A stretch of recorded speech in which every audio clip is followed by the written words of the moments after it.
অন্তর্বর্তী সরকারের ৮ জন উপদেষ্টার সীমাহীন দুর্নীতির প্রমাণ নিজের কাছে রয়েছে বলে দাবি করেছেন বিএনপি চেয়ারপারসন খালেদা জিয়ার একান্ত সচিব এবিএম আব্দুস সাত্তার।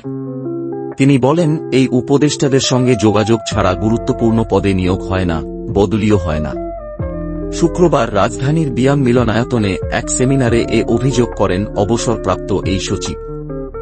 বিসিএস প্রশাসন ক্যাডারের ৮২ ব্যাচের কর্মকর্তা আব্দুস সাত্তার বর্তমানে অফিসার্স ক্লাবের সাধারণ সম্পাদক ও বৈষম্যবিরোধী কর্মচারী ঐক্য ফোরামের সভাপতি।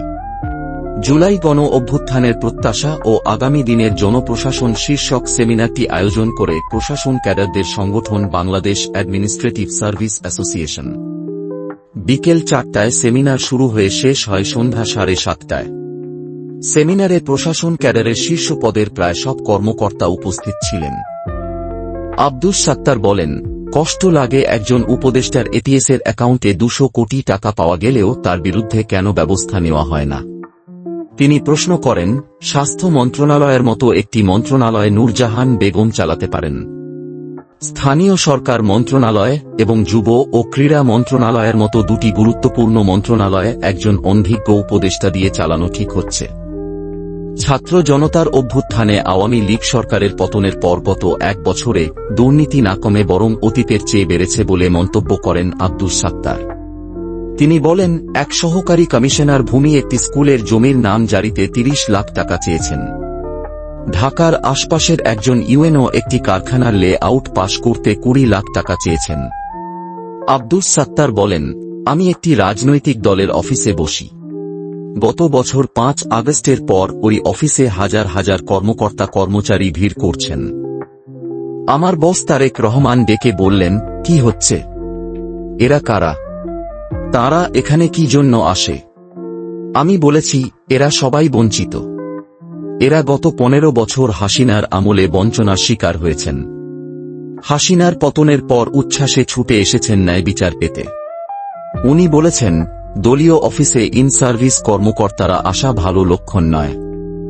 আপনি তাদের অফিসে আসতে নিষেধ করে দেন। আমি অফিসের গেটে নোটিশ টানিয়ে দিয়েছি। ইন সার্ভিস কোনো কর্মকর্তা অফিসে আসতে পারবেন না। যদি কোনো সমস্যা থাকে অফিসার্স ক্লাবে আসবেন। তিনি আরও বলেন, আমি খুবই হতাশ। আমলাদের চরিত্র না হয় খারাপ হয়ে গেছে, কিন্তু জুলাই আন্দোলনের রক্তের ওপর দিয়ে চেয়ারে বসা অন্তত ৮ জন উপদেষ্টার সীমাহীন দুর্নীতির তথ্য প্রমাণ দিতে পারব। গোয়েন্দা সংস্থার কাছে ৮ উপদেষ্টার দুর্নীতির প্রমাণ রয়েছে, কিন্তু কারও বিরুদ্ধে ব্যবস্থা নেওয়া হচ্ছে না। সেমিনারে ৩.৫ ঘণ্টার আলোচনায় বিগত সরকারের ১৫ বছরে প্রশাসন ক্যাডারের কর্মকর্তাদের নানা অনিয়ম দুর্নীতির বিষয়ে উঠে আসে। কর্মকর্তারা কিভাবে বিগত সরকারের হাতিয়ার হয়ে কাজ করেছেন সে প্রশ্ন তোলেন কেউ কেউ। আমার বস তারেক রহমান ডেকে বললেন, কি হচ্ছে? এরা কারা? তারা এখানে কি জন্য আসে? আমি বলেছি, এরা সবাই বঞ্চিত। এরা গত ১৫ বছর হাসিনার আমলে বঞ্চনার শিকার হয়েছেন। হাসিনার পতনের পর উচ্ছ্বাসে ছুটে এসেছেন ন্যায় বিচার পেতে। উনি বলেছেন, দলীয় অফিসে ইন সার্ভিস কর্মকর্তারা আসা ভালো লক্ষণ নয়।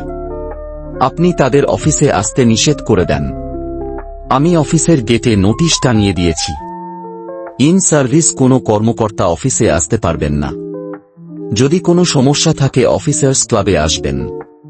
তিনি আরও বলেন, আমি খুবই হতাশ। আমলাদের চরিত্র না হয় খারাপ হয়ে গেছে, কিন্তু জুলাই আন্দোলনের রক্তের ওপর দিয়ে চেয়ারে বসা অন্তত ৮ জন উপদেষ্টার সীমাহীন দুর্নীতির তথ্য প্রমাণ দিতে পারব। গোয়েন্দা সংস্থার কাছে ৮ উপদেষ্টার দুর্নীতির প্রমাণ রয়েছে, কিন্তু কারও বিরুদ্ধে ব্যবস্থা নেওয়া হচ্ছে না। সেমিনারে ৩.৫ ঘণ্টার আলোচনায় বিগত সরকারের ১৫ বছরে প্রশাসন ক্যাডারের কর্মকর্তাদের নানা অনিয়ম দুর্নীতির বিষয়ে উঠে আসে।